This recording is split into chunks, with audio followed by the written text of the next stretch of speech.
Olá, paz do Senhor para todos. Estou de volta. Quero trazer uma reflexão hoje. No livro de Jó, eu estou lendo agora o livro de Jó.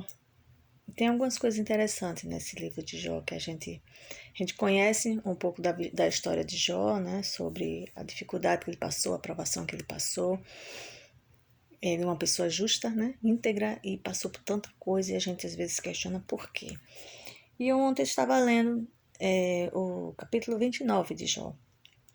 E nesse capítulo 29, eu não vou ler todo, se não me engano é o 29, 30, 31, ele segue mesmo a linha de raciocínio. É uma lamentação de Jó. Ele lamenta aquilo que ele passou. Ele começa falando como era bom o tempo em que ele era abençoado por Deus, em que ele tinha seus filhos com ele, que tudo ia bem, que ele tinha os bens dele, que estava tudo certo. Que exatamente ele fala que estava debaixo da bênção de Deus, que Deus era amigo dele, né? E ele se alegra e fica meio saudoso com isso, e depois ele começa a lembrar da vida dele, do que era, de como era a vida dele. E eu gostaria de refletir um pouco sobre isso, não julgando Jó, nem tentando justificar ou explicar o porquê aconteceu o que aconteceu, porque eu entendo que Jó, ele fez o melhor que ele sabia, o que ele podia, daquilo que ele conhecia. A gente tem que entender que essa história se passa muito tempo atrás, eles não tinham nada escrito, eles não tinham a Bíblia escrita, eles não tinham qualquer conhecimento de Deus assim mais explícito, mais mais escritozinho, mais uma sequência mais correta, uma pregação, não tinha igreja, não tinha essas coisas na época. Então, tanto é que no finalzinho ele fala nisso, eu te conhecia de ouvir falar, porque, na verdade, o conhecimento que se tinha de Deus era o que ia se passando de geração em geração. Então, ele não tinha nada muito concreto, mas ele tinha uma vida íntegra, se não se questiona.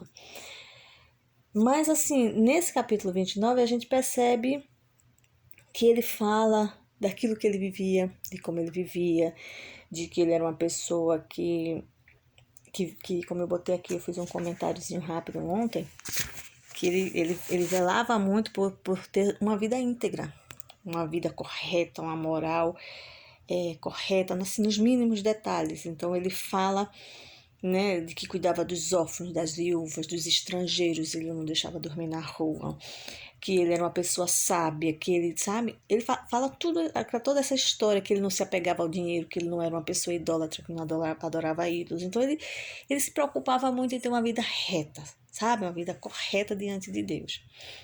E ele fazia isso por causa de Deus, tá? É bom saber isso. Só que nisso que ele fala, a gente percebe o orgulho, entende? O orgulho de, eu tenho uma vida correta, sou uma pessoa boa, né? Então a gente percebe que ele tinha um certo orgulho por não ser uma pessoa iníqua, não ser uma pessoa pecadora, sabe? Ele era perfeito nas suas ações, de fato ele era perfeito nas suas ações, ele cuidava de todos, ajudava a todos que ele podia, ele fazia o que ele podia. Então, aos olhos humanos, segundo os padrões humanos, não há realmente o que a gente questionar sobre a conduta de Jó, certo? Jó realmente tinha uma conduta correta, certo? Mas o que faltava? O que estava errado, sabe? Na vida dele, e que por isso ele foi provado. O que estava acontecendo com Jó? E porque eu tenho que estar me preocupando com isso, né? Então aqui eu escrevi algumas coisinhas.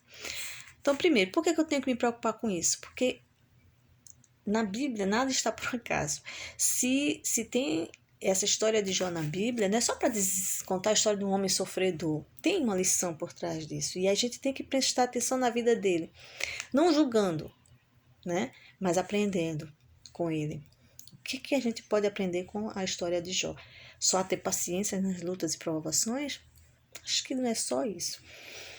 Então, o que faltava em Jó?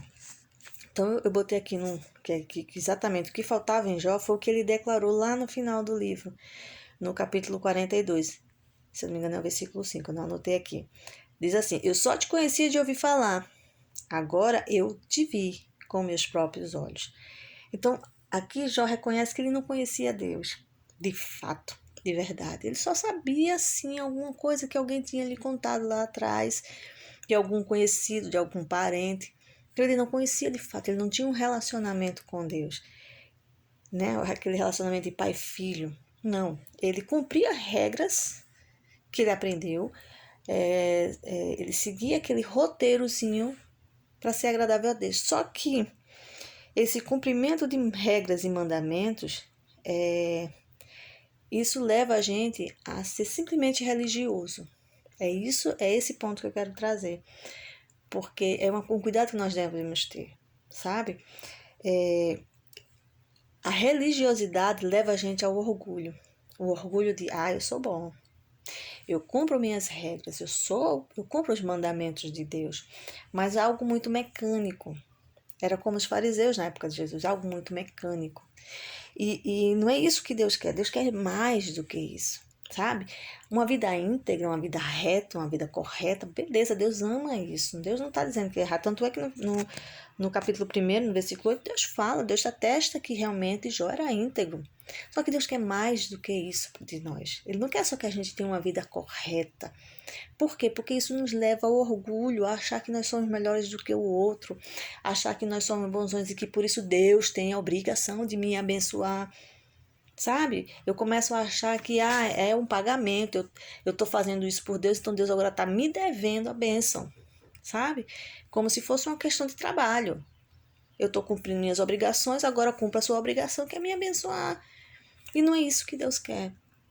Deus vai abençoar, não há dúvida, sabe?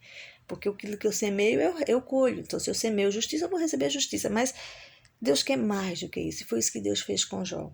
Deus o amava muito, muito, muito, muito. E ele não queria uma pessoa trabalhando para ele, porque Deus não nos chamou para trabalhar para ele. Deus nos chamou para estarmos com ele. E não é bom trabalhar para Deus? É. Mas a gente não tem que trabalhar como uma questão de como se fosse uma empresa. Ele é meu patrão, eu sou seu empregado, eu trabalho para ele, ele me paga aquilo que ele me deve. Pronto, não é isso que Deus quer. Deus quer um relacionamento de família. Ele quer que nós o olhemos como pai, porque ele nos olha como filhos. Então, quando eu fico com o pai por muito tempo, eu vejo como ele trabalha, como ele fala, como ele age, a gente começa a imitá-lo. Mas a gente faz isso por amor. A gente não faz isso esperando uma recompensa. A gente já sabe que é abençoado por sermos filhos dele, por estarmos na família dele, por sentarmos à mesa com ele. Sabe? Então, o trabalho para Deus ele tem que ser feito nesse sentido. Não eu trabalhar esperando ser pago. Não, eu trabalho para ele, porque eu sei que eu já sou filho, já sou abençoado. Então é isso que toda essa provação de Jó levou a entender, a compreender que Deus ele é mais do que simplesmente um Deus, como o mundo muitas vezes prega. Ele é Pai, sabe? Então o que ele quer de mim, de você, de cada um de nós é comunhão com ele, é intimidade com ele. É a gente olhar para ele de forma diferente. Não com medo, eita, eu tenho que fazer as coisas certas, porque senão ele vai me castigar, ele vai me punir, ele vai me mandar para o inferno, ele vai... Não, eu vou fazer as coisas para ele porque eu amo a ele e ele me ama. Porque ele me convidou a sentar na mesa com ele. Porque ele tem um amor por mim muito especial. E foi isso, essa provação de Jó, que depois Deus vai mostrar para ele. Não importa aquilo que tu estás fazendo, eu te amo do jeito que você é. Vem para mim, vem para perto de mim, senta na minha mesa, me ouve, me escuta, me conhece, fica face a face comigo. É isso que Deus quer, que a gente sente face a face com Ele, olhe nos olhos dEle, fale com Ele como filhos e Ele como nosso Pai. Então essa é a reflexão que eu deixo para a gente hoje, que a gente passe a ver a importância disso, que a gente dê importância a isso, a nos aproximarmos de Deus como Pai. Darmos valor a isso, a essa relação, muito mais do que qualquer outra coisa, sabe? Deixemos a religiosidade de lado e nos aproximemos com confiança do Pai. Que Deus nos ajude e nos abençoe, que essa palavra realmente possa entrar no nosso coração e produzir o fruto que deve ser produzido, para a honra e para a glória do Pai. Que Deus abençoe.